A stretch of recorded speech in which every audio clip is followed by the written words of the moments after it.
Et bonjour à tous, on se retrouve pour une nouvelle interview. L'atelier de Mélie est avec nous aujourd'hui, donc on va passer un bon moment ensemble et je vous présente Mélie qui est là avec nous. Tu peux leur dire bonjour. Bonjour. Alors Mélie, comme dans chaque interview, on est parti pour une petite demi-heure ensemble et moi ce que j'aimerais c'est que tu commences par te présenter, donc qui es-tu? Alors, moi c'est Mélie, donc Mélinda. Je suis créatrice, maman de 3 enfants. J'ai ouvert mon entreprise il y a bientôt 3 ans. Voilà, j'habite sur Orthez dans le 64. Ok, et donc du coup, parle-nous un petit peu de ton métier, c'est quoi ton métier aujourd'hui? Alors, mon métier en tant que créatrice, donc je crée des bougies à intention. Ok. Je crée des bougies décoratives. Je fais aussi des fondants parfumés. Mhm. Voilà, et je fais aussi des soins énergétiques. Des soins de libération, exactement. Ok, tu me disais aussi que au-delà des bougies et des créas, tu fais comment dire, De la résine époxy. de la résine époxy, c'est ça? Mais des bijoux aussi, tu fais? Des bijoux aussi, oui. Voilà, parce que je pense Oui, qu'il y a il y a beaucoup de choses. il y a beaucoup de choses, mais on vous invitera à aller voir son site et aller voir ses réseaux pour voir tout ce qu'elle fait, parce qu'elle crée tous les jours, donc vous voyez, il y a plein de vidéos. Et moi, du coup, ma question, c'est, je la pose à chaque invité, c'est est-ce que tu as fait ça depuis toujours, ou tu as commencé par une autre partie de vie et tu es venu à ça?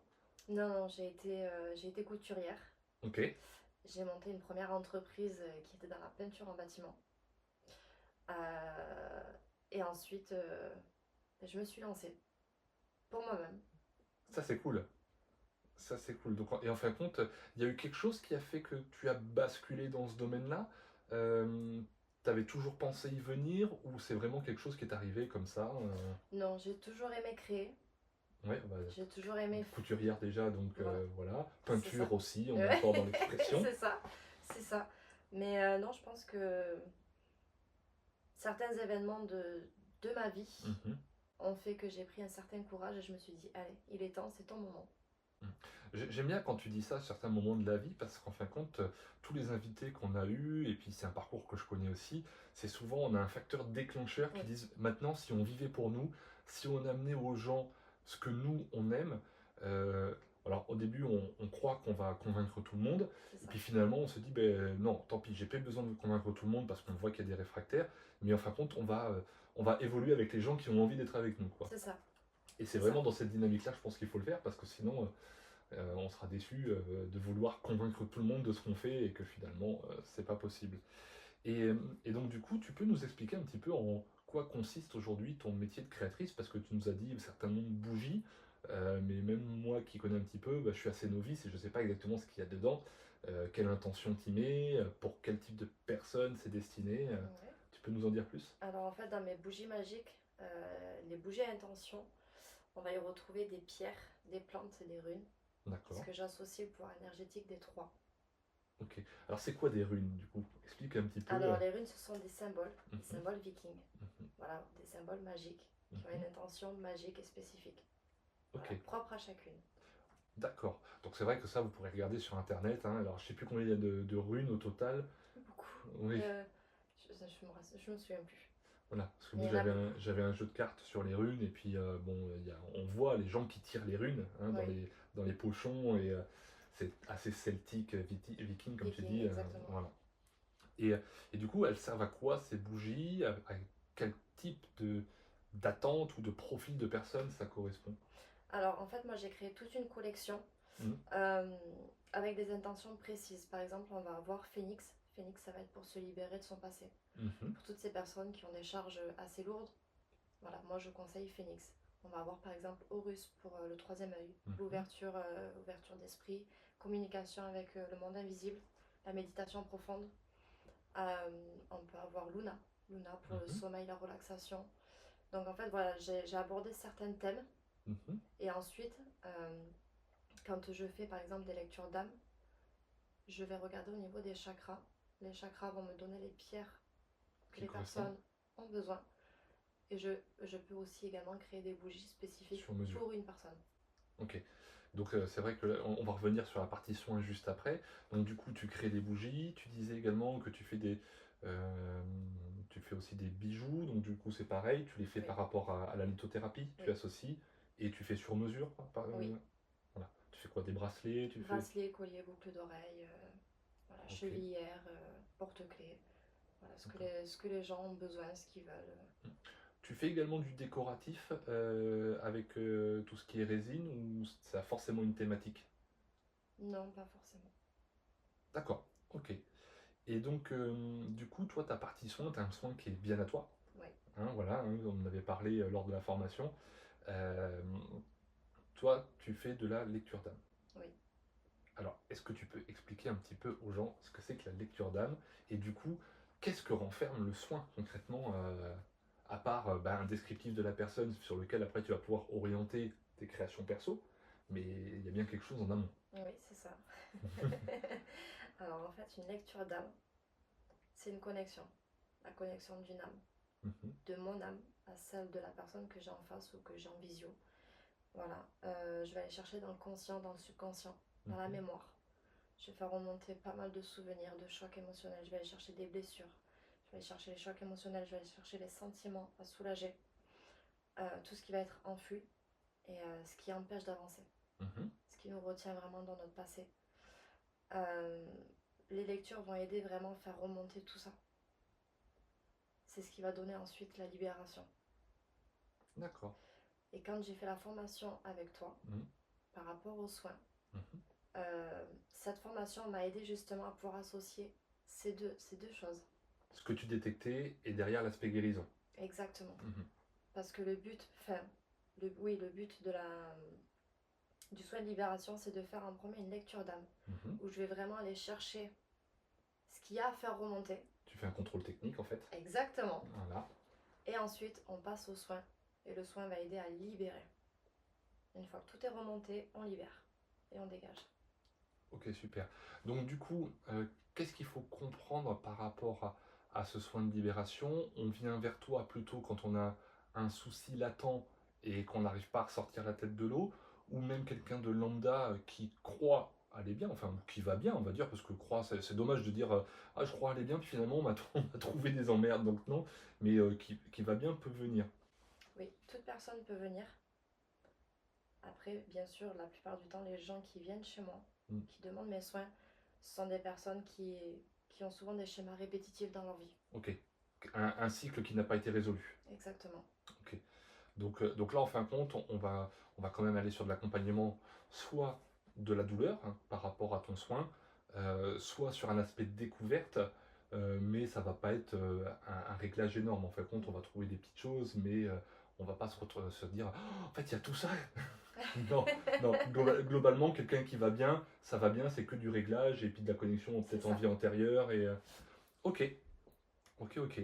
Et donc, du coup, c'est quoi alors, toi, ton profil type, est-ce que c'est plutôt des femmes qui viennent te voir, des hommes? Est-ce que tu as les deux? Est-ce que c'est plutôt des personnes un peu jeunes ou des personnes plutôt âgées ou pas du tout? Enfin, Non, il n'y a pas de catégorie bien précise. Il y a ouais, vraiment toutes sortes de personnes. ouais, Il y a tout âge confondu. d'accord. Donc, non, non, c'est. Mm. Bon, il y a Et quand même plus de femmes. il y a quand même globalement plus de femmes, oui, Oui. on est quand même. Les femmes prennent un petit peu plus soin d'elles, donc Elles sont voilà. aussi beaucoup plus sensibles. Donc, elles gardent beaucoup plus de choses. Alors, on parle souvent des lignées hein, transgénérationnelles. Ça, c'est important. Maintenant, je pense, je vais partager avec toi, hein, c'est une discussion qui est ouverte, du coup, je crois surtout qu'il y a beaucoup d'hommes qui ont encore du mal à montrer leur sensibilité. Je pense Peut-être. qu'on l'est tous, on voit de plus en plus d'hommes sensibles, mais c'est surtout, on a encore du mal à voir des hommes révéler cette phase de sensibilité, de douleur, et ça joue encore un petit peu les bonhommes, quoi. Hein. Certainement. Ouais. Enfin, moi je le vois parce que du coup je suis un homme, donc du coup j'ai peut-être un peu plus d'hommes que toi qui viennent. Mais on est sur le bon chemin, les garçons. Franchement, je pense qu'on on est pas mal. Et du coup, là, on va passer sur la deuxième partie de l'interview. Donc, c'est une partie où tu te mouilles un petit peu, toi, puisque nous, on t'a écouté hein, sur ton parcours, sur ce que tu faisais. Mais moi, j'aime bien que les intervenants donnent des conseils aux gens.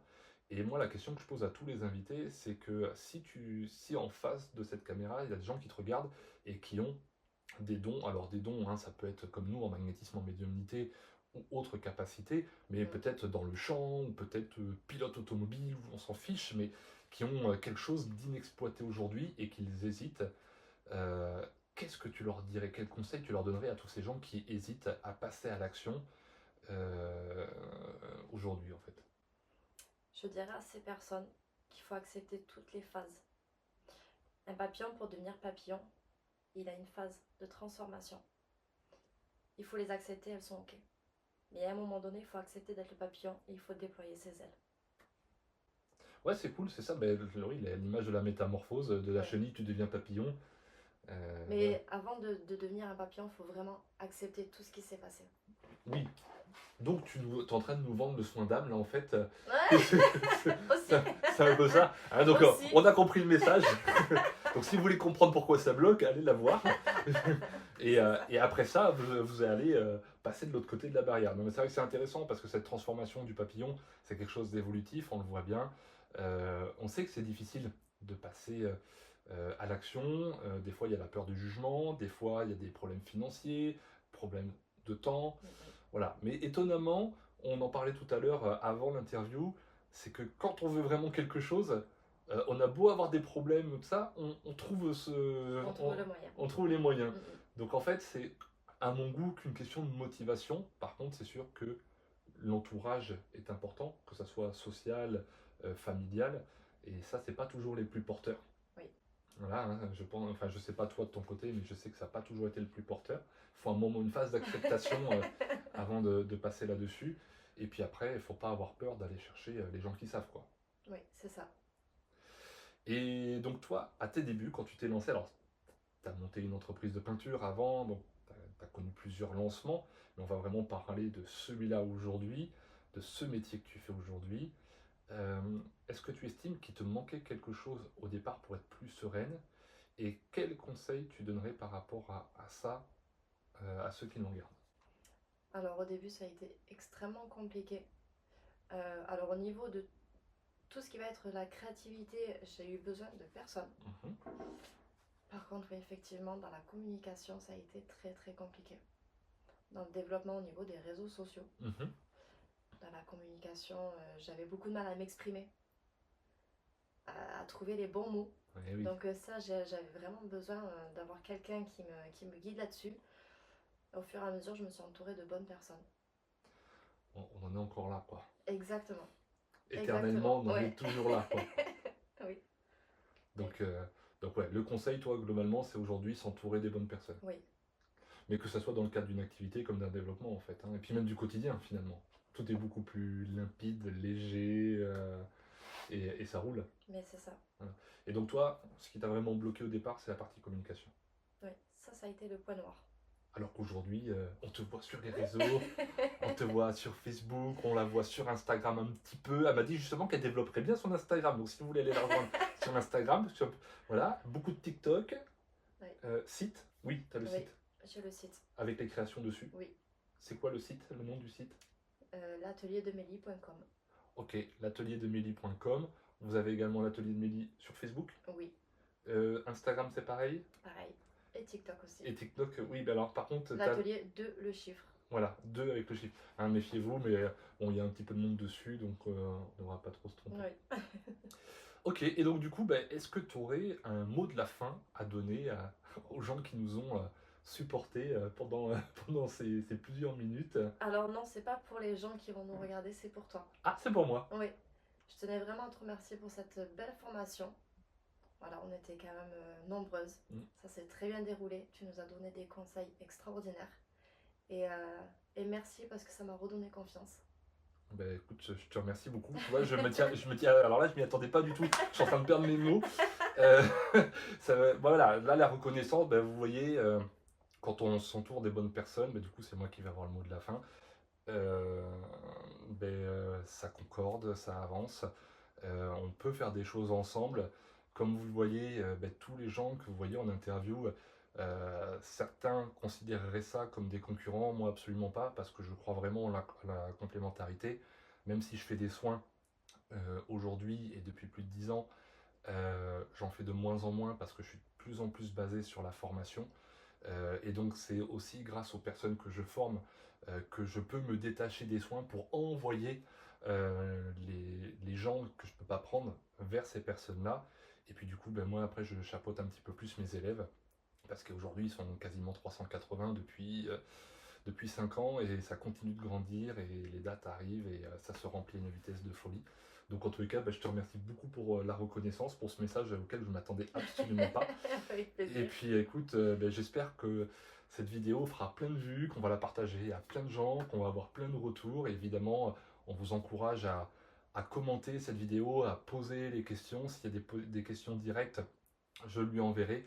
Et comme ça, on pourra vous faire des petits lives pour répondre à tout ça. En attendant, ben, on vous souhaite une belle fin de journée et on vous dit à très bientôt. À bientôt! Ciao.